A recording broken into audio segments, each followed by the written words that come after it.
सरयू नदी के किनारे अयोध्या नाम का एक सुंदर राज्य था। अयोध्या के राजा थे राजा दशरथ। उनकी 3 रानियां और 4 पुत्र थे, राम, लक्ष्मण, भरत और शत्रुघ्न। जब राजा दशरथ ने राम को राजा बनाने की घोषणा की तब सभी लोग बहुत खुश हुए, लेकिन रानी कैकेयी खुश नहीं थी।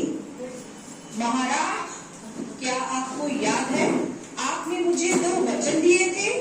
आज उन वचनों को पूरा करने का समय आ गया है। मेरा पुत्र भरत राजा बने और राम 14 वर्ष के वनवास हो जाए।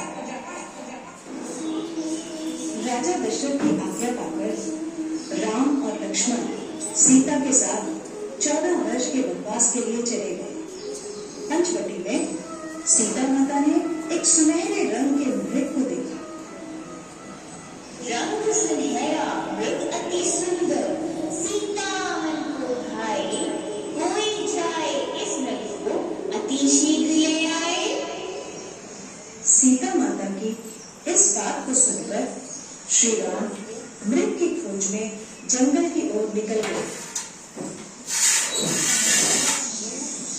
बहुत देर हो गई, प्रभु राम अभी तक लौटे नहीं। लक्ष्मण,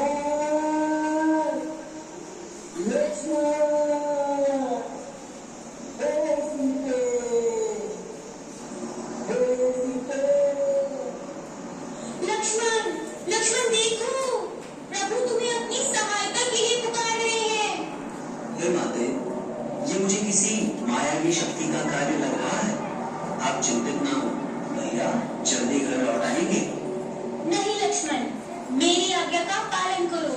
जाओ, प्रभु को तुम्हारी सहायता की आवश्यकता है। ठीक है माते, किंतु आप इस लक्ष्मण रेखा को पार नहीं करना।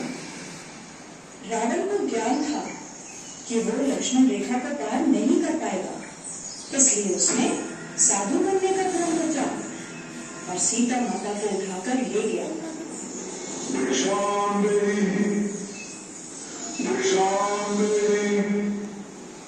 हे मुनिवर, भिक्षा स्वीकार कीजिए।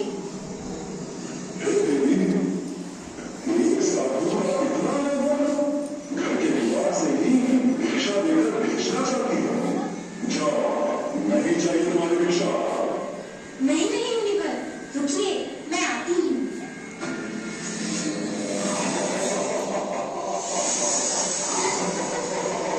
बचाओ, बचाओ, बचाओ।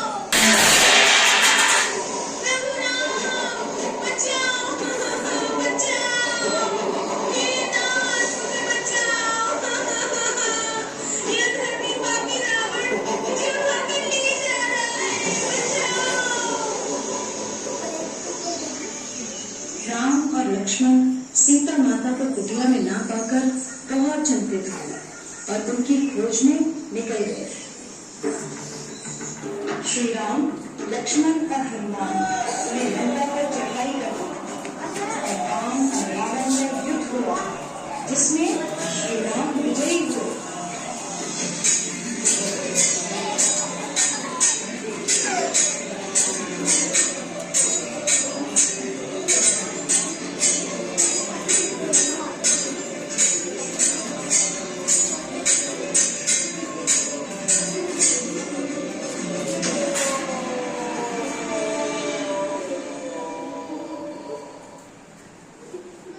इसलिए इस दिन को विजयदशमी